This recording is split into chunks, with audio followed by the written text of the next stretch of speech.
പറ ശിവ പറ. ആ നിങ്ങൾ എവിടെ നിന്ന് വിളിക്കണം? ആ ആവശ്യം ആ ഉറക്കണ കിടത്തണ? അയ്യക്ക് പറഞ്ഞ മനസ്സിലാവും. ഉറക്കണാന്ന് വെച്ച് കഴിഞ്ഞാൽ ദൈവം കൊടുത്ത ആയുസും കാർഡ് എടുക്കും. ആ കിടത്തണമെങ്കിൽ കൈകാലം അനക്കൂല. എന്താണ് ആ ഹാഫാ ഫുള്ളാ? പറഞ്ഞ മനസ്സിലാകാത്ത എന്താണ്? ഫുള്ളെന്ന് പറഞ്ഞിട്ടുണ്ടെങ്കിൽ കൈയും കാലൊക്കെ പോവും.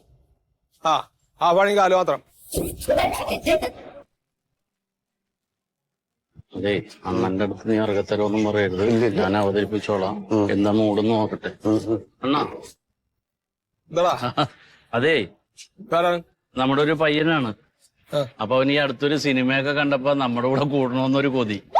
കുറെ പ്രാവശ്യം ഞാൻ നിരുത്സാഹപ്പെടുത്തി, പക്ഷെ അവന് വന്നേ തീരുള്ളൂ. അപ്പൊ ഒന്ന് പെടുത്തണം. കൊടുക്കടാ, ഒരു ദക്ഷിണ കൊണ്ടുവന്നിട്ടുണ്ട്. അതൊക്കെ മോൻ സിനിമ കണ്ടിട്ട് വന്നാണോ ഈ പണിക്ക്? ആണാ? അണ്ണാ നല്ല ഡീസന്റ് പയ്യനാണ്. അവന് നമ്മളോട് ചേരാനുള്ള യോഗ്യതയുണ്ട്. ഒരെണ്ണ അച്ഛനിട്ട് കൊടുത്തിട്ട് അച്ഛൻ കോമയിലാണ് ഇപ്പോഴും. ഡീസന്റ് ആണ് അവൻ.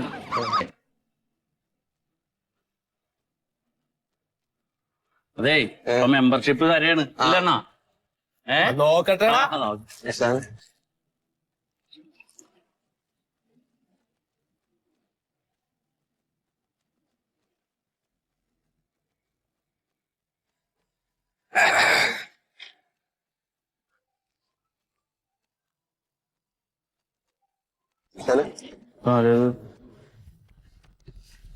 ഹലോ ഹലോ, ആരാ? നിന്റെ കാലൻ. ആരാണെന്ന് പറയടാ ഊളെ ഫോണിൽ വിളിച്ചിട്ട്. എടാ പ്യാര് ചെയ്യാതാ, ഞാൻ വെടികൊണ്ട മന്മഥനാടാ. എന്താ മന്മേട്ടാ? നിനക്ക് കല്യാണം കഴിക്കാൻ കുടുംബത്തിൽ പറഞ്ഞ പെമ്പിള്ളേര് തന്നെ വേണമല്ലടാ? എന്താണ്? ആ സത്യശീലന്റെ മകളുടെ പുറകെ നടന്ന ഇനി നിനക്ക് നടക്കാൻ കാലം ഉണ്ടാവൂലേ?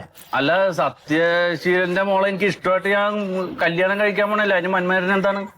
അതാ ഞാൻ പറഞ്ഞ്, ഇനി ആ പേരും പറഞ്ഞ് നീ ആ വീടിന്റെ പരിസരത്തെങ്ങാനും പോയാ നിന്നെ അടക്കാനുള്ള പെട്ടിയും കൂടി നീ റെഡിയാക്കി വെച്ചോ. അല്ല മന്മേട്ട, നമ്മ തമ്മില് നീ ഒരു കോപ്പും പറയണ്ടാ.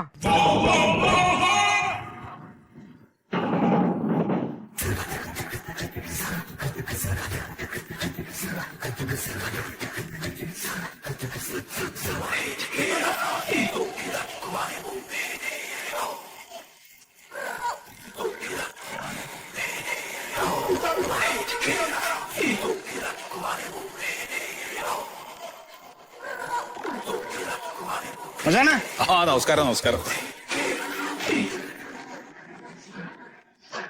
പറഞ്ഞ പണിയുണ്ടല്ലോ മച്ചാനെ, ഞങ്ങള് വെടുപ്പാട് ചെയ്തിട്ടുണ്ട്. സന്തോഷം. ഇനി ആ പന്നിന്റെ ശല്യം ഉണ്ടാവില്ല. ആ പന്നി പ്യാരി ഇനി ഒരു പെണ്ണിന്റെ മുഖത്ത് നോക്കൂല. ഇനി നോക്കണം, നമ്മോട് ചോദിക്കണം. അവന്റെ പണി നമ്മൾ തീർത്തു കൊടുത്തു. നന്നായി. എന്ത് വെട്ടൊന്നും ചെയ്യരുത്. വെട്ടിയാ മച്ചാനെ, ഈ വെടികൊണ്ട മന്മഥന്റെ നിഘണ്ടുവില് ഈ പേടിപ്പിക്കലില്ല. ചെല്ലുക, അങ്ങനെ പണി തീർക്കുക, അത്രേ ഉള്ളൂ. അല്ല, ഒന്നും ചെയ്തില്ലല്ലോ. അല്ല, അവനെ മനസ്സിലാക്കേണ്ട രീതിയിൽ മനസ്സിലാക്കിയിട്ടുണ്ട്. അല്ല, വെടികൊണ്ട മന്മഥന്റെ പോളിസി അങ്ങനെയാണ് കേട്ടോ. മതി. ഞാൻ പലപ്പോഴും ചോദിക്കണമെന്ന് വിചാരിച്ചതാണ്. തന്നെ ഈ വെടികൊണ്ട മന്മഥൻ എന്ന് പറയുന്നത് എന്താ?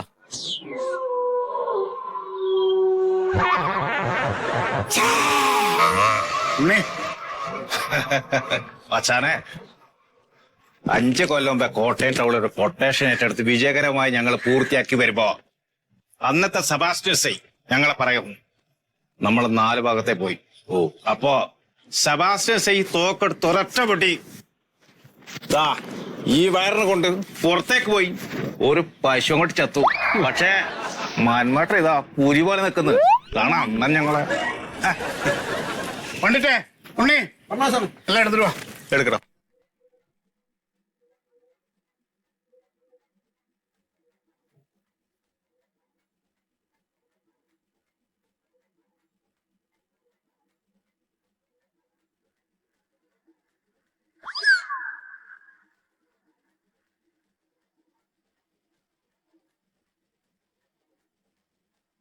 അച്ഛൻ ഏതാ കഴിക്കുന്ന? റമ്മാണോ, ബ്രാൻഡിയാണോ, വിസ്കിയാണോ? ഇല്ല, ഞാൻ കഴിക്കില്ല. കഴിക്കില്ല? ഇല്ല. അങ്ങനെയാണെങ്കിൽ ഇന്ന് നമ്മൾ തുടങ്ങാണ്. വേണ്ട, വേണ്ട. തുടങ്ങി നമ്മുടെ ബന്ധം ഒന്നുകൂടെ ശിഥിലമാക്കി അങ്ങോട്ട് സെറ്റാക്കി എടുത്തിട്ട് വേണം. ഇല്ല, ഇവിടെ വെച്ച് കഴിക്കാൻ പാടില്ല. എന്താ? ഇല്ല, അതെന്റെ വീടല്ലേ. അതുകൊണ്ട് ഈ ഭാര്യയും മക്കളും ഉണ്ട് അവിടെ നിന്ന്. അവർക്കുള്ള സാധനം വേറെ ഉണ്ട്, ലേഡീസിന് ഒക്കെ ഉണ്ട്. അത് ഇവിടെ ഇരുന്ന് കഴിക്കരുത്, പുറത്തെവിടെയും പോയിട്ട് കഴിച്ചാൽ നിങ്ങൾ. പുറത്തു നോക്കോ കേട്ടാ, പുറത്ത് പോയിട്ട് കഴിച്ചോ. ഉണ്ണേ, ഇവിടുന്ന് കഴിച്ചാൽ എന്താ കുഴപ്പം? എന്താ കുഴപ്പം? എന്നാ പിന്നെ അവിടെ എവിടെയെങ്കിലും മാറി ഇരുന്ന് കഴിക്കാം കേട്ടാ. എവിടെ ഇരുന്ന് കഴിക്കണമെന്ന് ഞങ്ങൾ തീരുമാനിക്കും. പോടാ, പോയി വെള്ളം എടുത്തിട്ട് വരാൻ.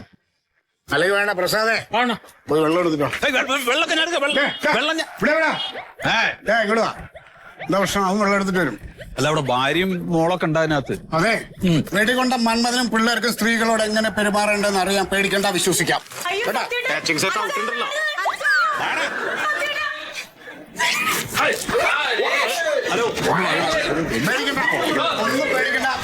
പേടിക്കണ്ട. ഞങ്ങൾ ബന്ധുക്കളാ, നമ്മൾ ഇനി അങ്ങോട്ട് കാണും. പേടിക്കണ്ട.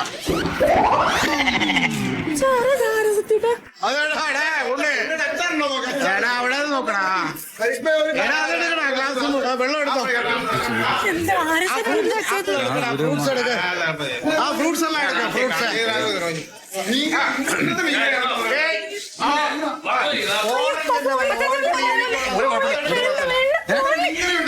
ആ മീൻ തല എനിക്ക് വേണം.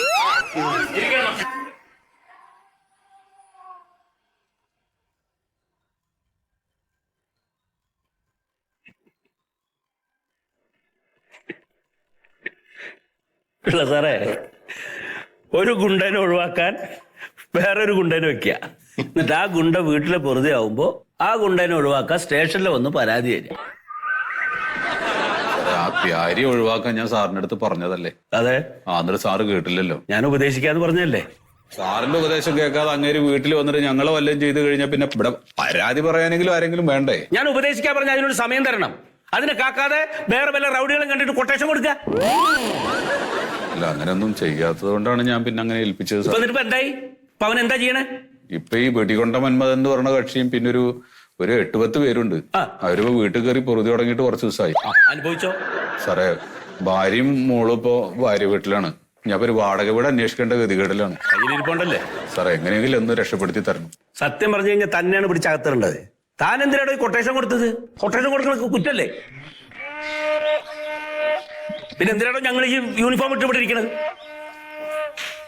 സാറേ, ഇനിയിപ്പോ എങ്ങനെയെങ്കിലും ഒന്ന് നമുക്കൊരു കാര്യം ചെയ്താലോ? നമുക്ക് അയാളെ വിളിച്ചൊന്ന് ഉപദേശിച്ചാലോ? ഉപദേശിക്കേണ്ട സാറേ, ഉപദേശിച്ചിട്ട് കാര്യമില്ല. അതിന് പറ്റിയ ആൾക്കാരല്ല അവര്. നമ്മൾ ഉപദേശിച്ച് പ്രശ്നം സോൾവ് ചെയ്യുകയാണെങ്കിൽ പിന്നെ പരാതി ഇല്ലല്ലോ. പരാതി ഉണ്ടെങ്കിലല്ലേ കേസുള്ളൂ, അല്ലേ? Hello, S I Sugathan sir. Sir, okay sir. Sir,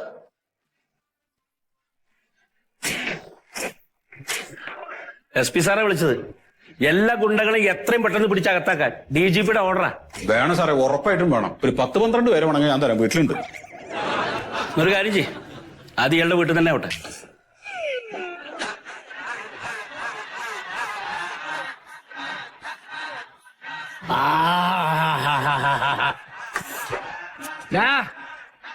എന്താടാ ഇത്? മരണവിടാ സീന്?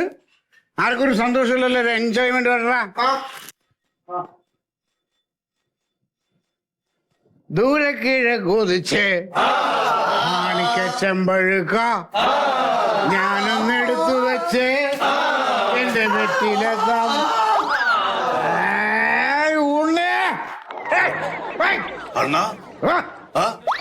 എന്താ ഉണ്ണിടാ?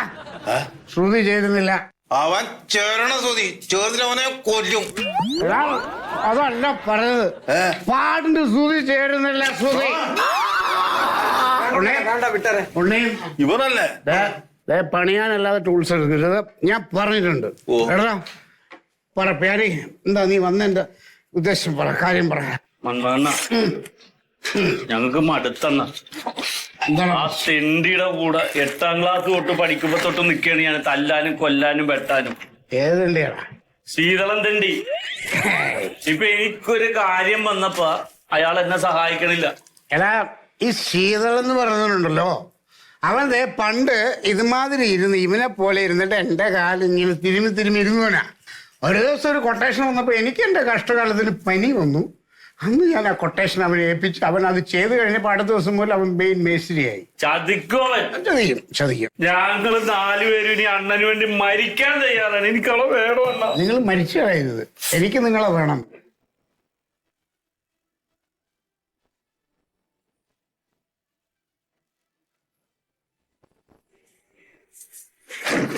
രണ്ടുപേര് പിറകെ പോയി നിൽക്ക്. മക്കളെ രണ്ടു കൂടാ. മഞ്ഞു വീണതറിഞ്ഞില്ല,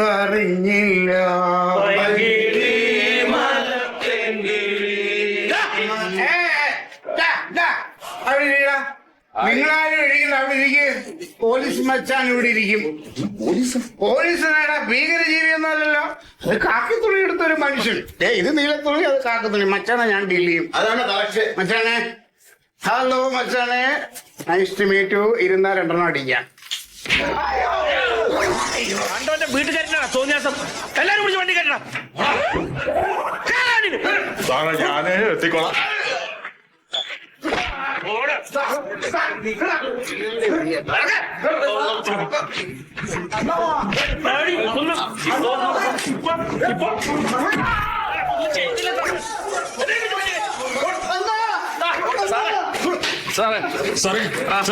ഒരാൾ ആ റൂമിൽ ഇരിക്കുന്നുണ്ട്.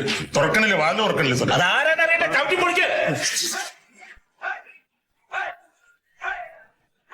ആരാണ് അതിനകത്ത്? വാതിൽ തുറന്നേ. വാതിൽ ഞാൻ ചവിട്ടി പൊളിക്കും. വാതിൽ തുറക്കണേ.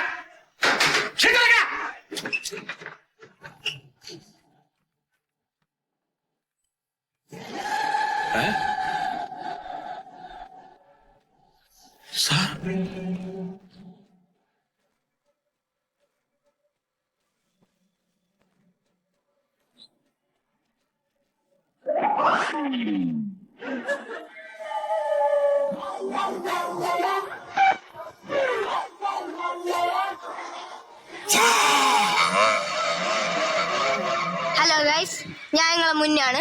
വെടികൊണ്ട മന്മഥൻ ഫാൻസ് അസോസിയേഷനിലെ ഒരു ലോക്കൽ സെക്രട്ടറി ആണ്. ഗൈസ്, നമ്മളിപ്പോ വളരെ ഡാർക്ക് സീനിലൂടെയാണ് ഗൈസ് കടന്നു പോകുന്നത്. നമ്മളെ മന്മഥൻ മച്ചാനും പ്യാരി മച്ചാനും ഉണ്ണി മച്ചാനും പോലീസ് പൊക്കി. ഗൈസ്, ഈ നാട്ടിൽ എന്നാ നീതി നിയമൊന്നും ഇല്ലേ? ഈ നാടെന്നാ ഗൈസ് ഇങ്ങനെ? നാടയാളി പോലീസ് സ്റ്റേഷനിലെ സുഗതനോട് ഞാൻ പറയുന്നേ, നിങ്ങൾ SI ആയാലും ശരി, DGP ആയാലും ശരി, നിങ്ങളെ പൊരേ കയറി പിള്ളേർ പണിഞ്ഞിരിക്കും. പണിയെന്ന് പറഞ്ഞാൽ പണിയും. നിങ്ങൾ കുറിച്ച് വെച്ചോ ഗൈസ്. നമുക്ക് നമ്മുടെ പവർ കാണിച്ചു കൊടുക്കണം ഗൈസ്. കത്തിക്കുന്നവരെ കത്തിക്കും. പവർ കളയിലോ ചങ്ങായി. ഫിഷ് TV തണ്ടർ പോയിന്റിലേക്ക് സ്വാഗതം. കേരളത്തിൽ ഗുണ്ട വിളയാട്ടമോ? കഴിഞ്ഞ കുറച്ച് വർഷങ്ങൾക്കുള്ളിൽ കേരളത്തിൽ ഗുണ്ടകളുടെ എണ്ണത്തിൽ വലിയ വർധനമാണ് സംഭവിച്ചിരിക്കുന്നത്. ഏകദേശം 1000-ഓളം ഗുണ്ടകളും 80ഓളം ഗുണ്ട ഗ്യാങ്ങുകളുമാണ് ഉണ്ടായിട്ടുള്ളത്. ഇന്ന് ഈ വിഷയത്തെക്കുറിച്ച് ചർച്ച ചെയ്യാൻ ഇവിടെ എത്തിയിരിക്കുന്നത് ബഹുമാനപ്പെട്ട DYSP രാഘവൻ സാർ, ഒരു കാലത്ത് ഈ നാടിനെ വിറപ്പിച്ചിരുന്ന ഗുണ്ട നേതാവ് വടിവാൾ ശീതളൻ. അദ്ദേഹം ഇപ്പോൾ മാനസാന്തരം വന്ന് സമാധാന ജീവിതം നയിക്കുകയാണ്. അദ്ദേഹം ഇവിടെ എത്തിയിട്ടുണ്ട്. ഓൾ കേരള ഗുണ്ടാ തലവന്മാരുടെ പ്രസിഡന്റും ഏറ്റവും കൂടുതൽ കൊട്ടേഷനുകൾ എടുത്തു എന്നുള്ള റെക്കോർഡിന് ഉടമസ്ഥനുമായ ശ്രീ ചേരമൊയ്തു. അതെ, ആ പറഞ്ഞതിൽ തെറ്റുണ്ടേ. നമ്മള് പ്രസിഡന്റ് അല്ല, പ്രസിഡന്റ് കടുവ സഭാഷനാണ്, നമ്മൾ സെക്രട്ടറി ചേരമൊയ്തു. അങ്ങനെ പറഞ്ഞാൽ സർ സെക്രട്ടറി ശ്രീ ചേരമൊയ്തു. അതെ, ഇതൊന്നും മാറ്റി കിട്ടും. ഈ കസാല നിങ്ങൾ തിരിഞ്ഞു കളിക്കണ്ട്. ഇതൊന്നും മാറ്റി ഒരു പ്ലാസ്റ്റിക്കിന്റെ കസാല ഇട്ടോ. സർ ഇത് ലൈവാണ് സർ. ആരാണ്? ലൈവാണ് സർ. സർ അനങ്ങാതിരുന്നാ മതി സർ. തുടങ്ങിക്കോളി. എടങ്ങേറ്. കേരളത്തിലെ ഗുണ്ടകളെ അടിച്ചമർത്താനുള്ള പോലീസിന്റെ നടപടിയിൽ നിങ്ങൾ അസ്വസ്ഥരാണെന്നറിയാം. ഈ ഒരു രീതി മാറും എന്ന് പ്രതീക്ഷിക്കുന്നുണ്ടോ ശ്രീ മൊയ്തു സാർ? കേൾക്കുന്നുണ്ടോ? അല്ല, ഞമ്മക്ക് ഇതിന്റെ അകത്തൊരു പിണ്ണാക്കും പറയാനില്ല.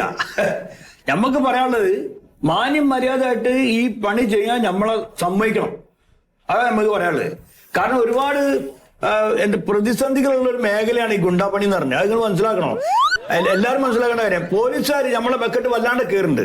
അത് വേണ്ട. അത് ആകെ നമ്മളെ പണീനെ വല്ലാണ്ട് ബാധിക്കും. അത്രയും നിങ്ങളൊരു കാര്യം മനസ്സിലാക്കണം, ഈ ഗുണ്ടൽ എന്ന് പറഞ്ഞത് സമൂഹത്തിന് വേണ്ടപ്പെട്ട ഒരു മുതലാ. ഇപ്പൊ നിങ്ങൾ സിനിമ നോക്കി, സിനിമയിൽ ഗുണ്ടലാണ് ഇപ്പൊ ഹീറോ.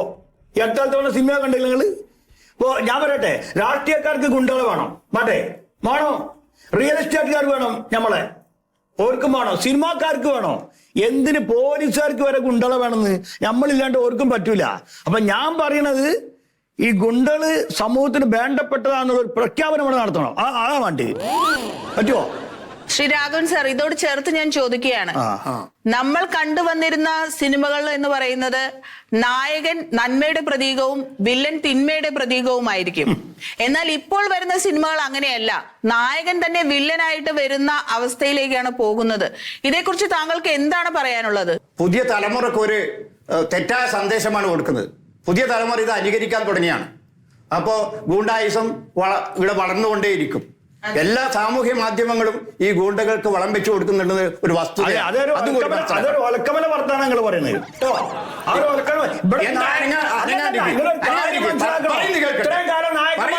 നായകന്മാരായത്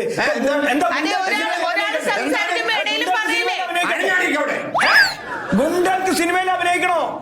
ഗുണ്ടകൾ ഉണ്ടെങ്കിൽ നിങ്ങൾ പോലീസുകാരുള്ളൂ, നിങ്ങൾക്ക് പണിയുള്ളൂ. മനസ്സിലാക്കണം നിങ്ങൾ. ഈ ഗുണ്ടകളില്ലാത്ത ഒരു ലോകത്തെ പറ്റി നിങ്ങൾ ചിന്തിച്ചു നോക്കി. ആർക്കാ നിങ്ങൾക്ക് തൊഴിലുണ്ടാവും ഇവിടെ, ജയിലുണ്ടാവും ഇവിടെ. ഗുണ്ടകളുമാണെന്ന് ഒരു പൂന്തോട്ടത്തിലെ റോസാപ്പൂക്കളും സീനിയാപ്പൂക്കളും മാത്രം പോരാ, മുരുക്കുപൂവും വേണം അവിടെ. അപ്പഴാ പൂന്തോട്ടാവുള്ളൂ. ആരോടെ കളി? ശ്രീ രാഘവൻ സാർ, ഒരു ഗുണ്ട വന്നിരുന്ന പരസ്യമായി ഒരു പോലീസിനെ വെല്ലുവിളിക്കുന്ന തരത്തിലേക്ക് നമ്മുടെ സമൂഹം എത്തിച്ചേർന്നിരിക്കുന്നു. ഇത്രയും കാലം നിങ്ങൾ എന്തിനാണ് ഇതിനു വേണ്ടി വെയിറ്റ് ചെയ്തതെന്നാണ് ഞാൻ ചോദിക്കുന്നത്. വെയിറ്റ് ചെയ്തിട്ടില്ല, ഇപ്പോഴും ശക്തമായ നടപടിയാണ് സ്വീകരിച്ചത്.